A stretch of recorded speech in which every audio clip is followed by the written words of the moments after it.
Au Niger, l'interdiction du port du voile intégral que portent les femmes, une décision prise lors du dernier sommet des chefs d'État et de gouvernement de la CEDEAO, est diversement appréciée. Au Nigeria, 9 personnes ont été tuées lors de la forte explosion qui s'est produite jeudi dans un complexe gazier du sud-est. C'est le bilan officiel rendu public ce dimanche par les services de secours. Et puis en Israël, l'exemption des juifs ultra-orthodoxes de service militaire alimente une fois encore la polémique depuis le vote par le Parlement d'une loi qui prolonge ce régime d'exception de 6 ans. Voilà pour les titres, bonsoir à tous. Le sommet des chefs d'État et de gouvernement de la CEDEAO tenu mi-décembre à Abuja, au Nigeria, a demandé aux États membres de prendre des mesures visant l'interdiction de tout port vestimentaire rendant difficile l'identification des personnes. Il s'agit notamment du voile intégral que portent les femmes, une décision qui vise à lutter contre le terrorisme mais diversement appréciée au Niger, plus précisément à Maradi, ville frontalière avec le Nigeria où le voile fait partie des traditions. Abdul Karim Mahamadou. Le port du voile intégral chez la femme nigérienne est un phénomène culturel et social. À Maradi, la capitale économique du Niger, située à plus de 600 km de la capitale Niamey et frontalière du Nigeria, il est très difficile de rencontrer une jeune fille qui ne porte pas le voile. Chez certaines femmes mariées, c'est la seule condition pour obtenir la permission de sortir de chez elles pour soit des courses personnelles ou pour aller travailler. Et même face à la caméra, elles refusent de dévoiler leur visage. Elles refusent aussi l'amalgame entre l'islam et le terrorisme. Je comprends parfaitement la CEDEAO. Et par rapport à ce qui se passe dans ce monde, je comprends parfaitement. Et aujourd'hui, si je peux lui dire devant vos micros, c'est dommage que des gens ont confondu des choses pour que d'autres gens puissent aller jusqu'à prendre des décisions comme ça. Maintenant, le voile, c'est les bombes, c'est la violence, c'est la mort. Il ne faut pas que les gens mettent tout le monde dans le même panier. Ça n'a rien à voir. En tout cas, nous, à Maradi, ça n'a vraiment rien à voir avec ce qu'on peut voir de l'extrémisme. Ça n'existe pas chez nous. Chef Amadou, ancien Premier ministre de la Transition, post-conférence nationale souveraine et candidat à la présidentielle de 2016, salue la décision de la CEDEAO d'interdire le port du voile au sein de l'espace communautaire. Cependant, il ne pense pas que cela soit suffisant pour venir à bout du terrorisme. L'approche préconisée par les chefs d'État de la CEDEAO est pertinente, mais est-elle suffisante? Je n'en sais rien. Vous savez, le terrorisme, il mute, il évolue. Il faut adapter la réflexion avec intelligence, au fur et à mesure, selon le moment. Le Niger est déjà en avance sur la décision de la CEDEAO. En effet, à Difa, à l'extrême est du pays, où la secte islamiste Boko Haram mène régulièrement des attaques avec des femmes kamikazes dissimulant des explosifs sous les voiles, le port a été interdit depuis juillet 2015. Au Nigeria, ils sont au total 9 personnes tuées lors de la forte explosion qui s'est produite jeudi dernier dans un complexe gazier du sud-est du pays. C'est le bilan officiel rendu public ce dimanche par les services de secours qui sont intervenus lors de ce drame. Voici les détails. Le dernier bilan fait état de 9 victimes et 3 blessés toujours hospitalisés dans un état critique. L'explosion que les secours qualifient de gigantesque est survenue la veille de Noël dans un complexe gazier du sud-est du Nigeria. C'est à Niwi, dans une usine d'Intercorp Oil Limited, filiale du conglomérat nigérien Chikason Group, que l'explosion s'est produite, provoquant un incendie que les pompiers n'ont pu contenir qu'après plusieurs heures. L'explosion s'est produite au moment où une foule venait s'approvisionner en bouteilles de gaz pour faire les repas de Noël. Jusqu'ici, tout porte à croire que l'explosion est d'origine accidentelle. Elle aurait été causée par une fuite de gaz. Les explosions sont fréquentes au Nigeria, premier producteur de pétrole et pays le plus peuplé d'Afrique. Le carburant y est transporté sur des routes mal entretenues par des camions vétustes, ce qui favorise les cas d'accidents dans le pays. Au Bénin, l'opérateur économique Patrice Talon a de nouveaux militants acquis à sa cause en vue de la prochaine élection présidentielle. Les inconditionnels de Patrice Talon, le légendaire, c'est la dénomination de ce mouvement qui, depuis hier samedi, a affiché son soutien à l'homme d'affaires candidat à l'élection présidentielle de février 2016. Voici les images. Ce mouvement qui fait sa sortie officielle ce 26 décembre est né depuis juin 2014. Le travail a été minutieusement mené à son niveau et le résultat est ainsi rendu.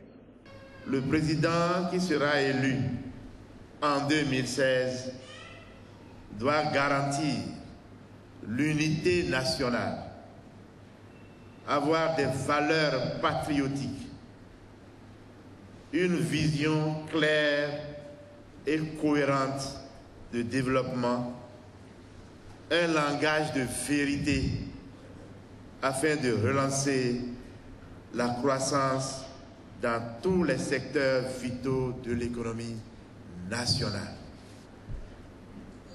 L'homme qui incarne ces valeurs est bien M. Patrice Talon. Aussitôt, femmes et jeunes, mais aussi de personnes âgées, se sont ralliés à la cause et l'appel est sans embâche. La jeunesse des inconditionnels de Patrice Talon, le légendaire IPTL 2016, exhorte tous les jeunes du Bénin qui rêvent d'un avenir radieux à porter leur choix sur le candidat Patrice Talon. Les inconditionnels de Patrice Talon, le légendaire, auront fait le bon choix, dira le représentant du candidat. Car selon lui, le combat de Patrice Talon est un combat national.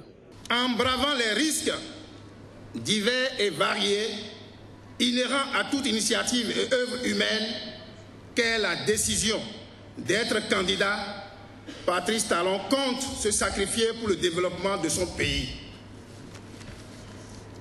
Il aurait pu s'en passer s'il ne s'agissait que de lui et de lui seul. Car la Providence lui a tout déjà donné. C'est le souci de l'autre qui l'habite. Ce mouvement qui lance ainsi ses activités entend œuvrer pour porter aux côtés des autres mouvements et associations et partis politiques Patrice Talon au pouvoir au soir du 28 février 2016.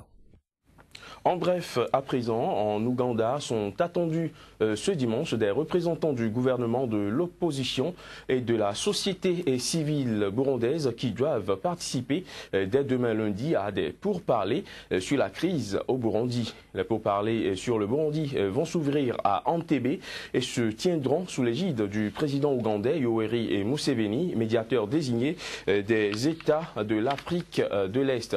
D'après des sources proches de l'organisation de cette rencontre, toutes les parties seront présentes, y compris le gouvernement burundais. Le Sénarède, coalition de tous les groupes opposés au troisième mandat de Pierre Nkurunziza, a également été invité à participer aux négociations. Jusqu'à présent, il faut le préciser, le gouvernement burundais avait refusé de participer à des négociations avec le Sénarède, le qualifiant d'organisation terroriste. Ce journal se poursuit et nous sommes cette fois-ci au Gabon où la ville de Makoko, située au nord-est du pays, est plongée dans le noir. La société d'énergie et d'eau du Gabon oblige les habitants de cette cité à recourir à l'éclairage rudimentaire du fait du délestage, conséquence de la vétusté de ces équipements dans cette région. Paul Avogondila. Une bougie de cire au milieu d'une table pour tout éclairage dans ce domicile de Makoko. Les habitants de cette ville du nord-est du pays s'habituent progressivement malgré tout. Ce calvaire est vécu chaque jour depuis plusieurs années déjà.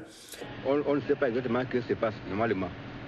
Donc le coupure c'est par secteur. Parfois c'est un jour à Mbolo, un jour à Zouatab, un jour au quartier. Bon, jusqu'à preuve de contrôle, on n'a pas des explications de la SCI. Conséquence logique de cette situation, les réserves d'aliments finissent par pourrir faute de maintien de la chaîne du froid. Les commerçants crient à l'entourloupe à grande échelle. Il y a des vivres frais qui se gaspillent régulièrement par rapport à ces coupures d'électricité sectorielle. La Société d'énergie et d'eau du Gabon ne semble n'en avoir que cure, puisqu'aucune explication n'est fournie à ces populations qui pourtant règlent chaque mois leurs factures de peur de se voir interrompre sa fourniture, même quand il n'y en a pas. La Société d'énergie et d'eau du Gabon se mure dans un silence véritablement coupable, tant les coupures intempestives ne s'arrêtent pas. Au Cameroun, le marché de Noël et du Nouvel An de Douala a ouvert ses portes cette semaine. L'événement, qui en est à sa 7e édition, a été lancé par le délégué du gouvernement auprès de la communauté urbaine de Douala. Le point avec Narcisse Oum. Le marché de Noël de la ville de Douala, situé au complexe Camtel et Bepanda, a été inauguré par Fils Tournin, le délégué du gouvernement auprès de la communauté urbaine de Douala. Un événement organisé par Decoralia en partenariat avec la communauté urbaine de Douala. C'est la 7e édition et de manière religieuse, c'est tous les ans que la ville, aux côtés de Decoralia, qui est notre partenaire privilégié, on offre aux populations ces installations qui, comme il est de coutume chaque année, revient illuminer la période des fêtes de fin d'année à Douala, en permettant aux populations de passer les fêtes joyeuses grâce à des diverses activités ludiques. Il y en a pour les tout petits, pour les élèves, il y en a pour tous les grands, ceux qui aiment la musique, ceux qui aiment manger. Une foire gastronomique, des expositions en vente, des concerts géants, des espèces de loisirs pour les tout petits. En plus des activités habituelles, les organisateurs ont innové notamment avec l'entrée du digital pour accompagner et assurer une grande visibilité de l'événement. Des stands redésignés, des décorations plus lumineuses, pas d'attraction pour les plus petits et bien d'autres surprises. Pour ses parents, beaucoup reste à faire dans ce marché. De se vendre complètement vite, moins éclairé, site non aménagé. On a l'impression que ce sont les amateurs qui l'organisent. Le marché de Noël de la cité économique se tiendra jusqu'au 3 janvier 2016. Hors du continent africain et plus précisément sur le continent asiatique, depuis la création de l'État hébreu en 1948, les membres de la communauté juive ultra-orthodoxe sont dispensés de service militaire. Il s'agit d'un régime d'exception contesté qui fait à nouveau polémique en Israël depuis que le Parlement du pays a voté une loi pour la prolonger encore de 6 années. Reportage. L'éternel débat ressurgit en Israël. L'exemption d'armée dont bénéficient les juifs ultra-orthodoxes va-t-elle finir par tomber? Une loi avait été votée en 2014 pour mettre fin à ce régime d'exception dès 2017. Mais le Parlement vient de revenir sur le projet. Au cœur de la doctrine des ultra-orthodoxes, aussi appelés Haredim, rien, ni l'armée, ni même l'État d'Israël, ne peut exister avant la venue du Messie.